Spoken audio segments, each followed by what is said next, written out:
Rasulullah Shallallahu Alaihi Wasallam menangis dan sujud 3 hari 3 malam tanpa henti saat malaikat Jibril kabarkan hal ini.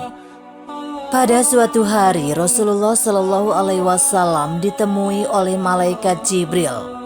Rasulullah Shallallahu Alaihi Wasallam bertanya, "Ada apa wahai Jibril?" Jibril menjawab, "Wahai Muhammad, sesungguhnya hari ini Allah Subhanahu wa Ta'ala sedang mengorbankan nyala api neraka dan seluruh malaikat amat ketakutan. Mereka tidak tahu harus bagaimana. Untung aku ingat bahwa engkau adalah sumber cinta dan sayang Allah Subhanahu wa Ta'ala kepada alam semesta. Dengan alasan itu aku kesini, bertabaruk dengan cinta Allah Subhanahu wa Ta'ala kepada dirimu." Rasulullah Shallallahu Alaihi Wasallam terdiam beberapa saat, kemudian bertanya lagi, "Wahai Jibril, ceritakan padaku bagaimanakah neraka itu sesungguhnya?" Jibril menjawab, "Wahai Muhammad, neraka itu bagaikan lubang-lubang yang terdiri dari 7 tingkat. Jarak antara satu lubang dengan yang lain adalah perjalanan 70 tahun. Lubang yang paling bawah adalah yang paling panas." Nabi Shallallahu Alaihi Wasallam meneruskan pertanyaannya, "Lalu siapakah penghuni lubang neraka itu wahai Jibril?" Jibril menjawab, "Lubang yang paling bawah diciptakan untuk orang-orang munafik. Lubang berikutnya untuk penyembah berhala, lalu untuk penyembah bintang dan matahari."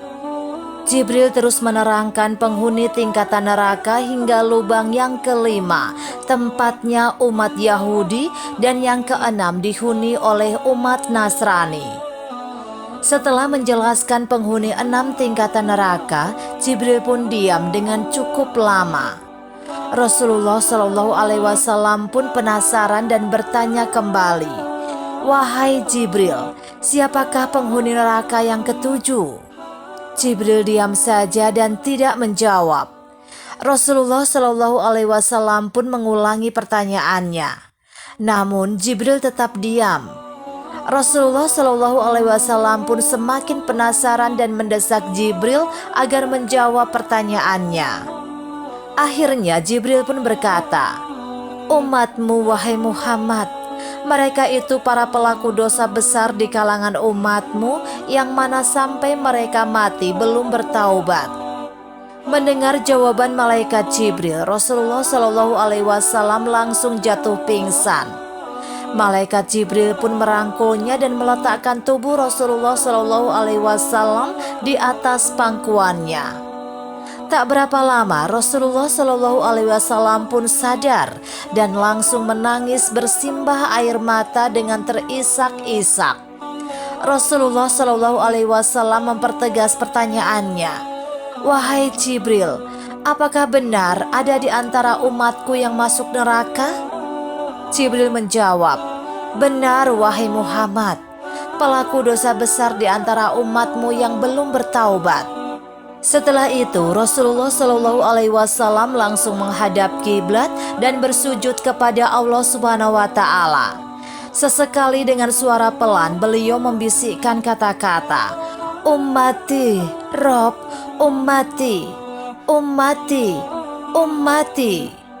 Rasulullah Shallallahu Alaihi Wasallam tidak mengangkat kepalanya dalam keadaan seperti itu selama 3 hari 3 malam, kecuali setiap Bilal bin Rabah mengumandangkan azan, barulah beliau bangkit untuk menjadi imam, dan setelah itu sujud kembali. Pada hari ketiga Abu Bakar menyadari hal tersebut. Beliau mengetuk pintu Rasulullah Shallallahu Alaihi Wasallam dan mengucapkan salam sebanyak 3 kali, namun tak ada jawaban. Abu Bakar pun sedih dan berseru di depan pintu Rasulullah Shallallahu Alaihi Wasallam, "Apakah ada jalan untuk masuk ke rumahmu wahai Rasulullah?" Namun tak kunjung ada jawaban. Lalu Abu Bakar menangis dan melangkah pulang. Di jalan beliau bertemu dengan sahabat Umar radhiyallahu anhu. "Mengapa engkau menangis wahai Abu Bakar?"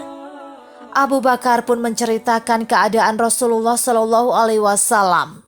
Maka Umar pun melangkah menuju rumah Rasulullah Shallallahu Alaihi Wasallam dan terjadilah hal yang sama. Umar pun pulang dan menangis. Di jalan beliau bertemu Salman Al-Farisi. Dengan terisak-isak Umar bercerita kepada Salman sehingga membuatnya merasa sedih. Namun dia tidak berani mengulangi hal yang sama. Lalu Salman melangkah menuju rumah Fatimah dan menceritakan hal tersebut. Setengah berlari Fatimah menuju rumah ayahnya dan mengetuk pintu sambil mengucapkan salam. Mendengar suara lembut putri tercintanya, sejuklah dada Nabi Muhammad SAW. Rasulullah SAW bangkit dari sujud dan membuka pintu. Alangkah terkejutnya Fatimah radhiyallahu anha melihat beliau yang amat kurus dan pucat. Fatimah pun memeluk Rasulullah SAW lalu menangis. "Wahai ayahanda, apa yang terjadi? Mengapa engkau amat sedih seperti ini?" Rasulullah SAW kembali menangis dan berkata dengan ucapan lirih, "Wahai Fatimah, belahan jiwaku, bagaimana mungkin aku tidak sedih? Sedangkan Jibril mengatakan akan ada kelak di antara umatku yang akan masuk ke dalam neraka." Nah, demikianlah kisah mengenai Rasulullah SAW. Cinta Nabi Muhammad SAW kepada umatnya memang begitu besar. Oleh karena itu, banyak-banyaklah bersolawat atas nama Nabi Muhammad SAW. Wallahu a'lam bishawab.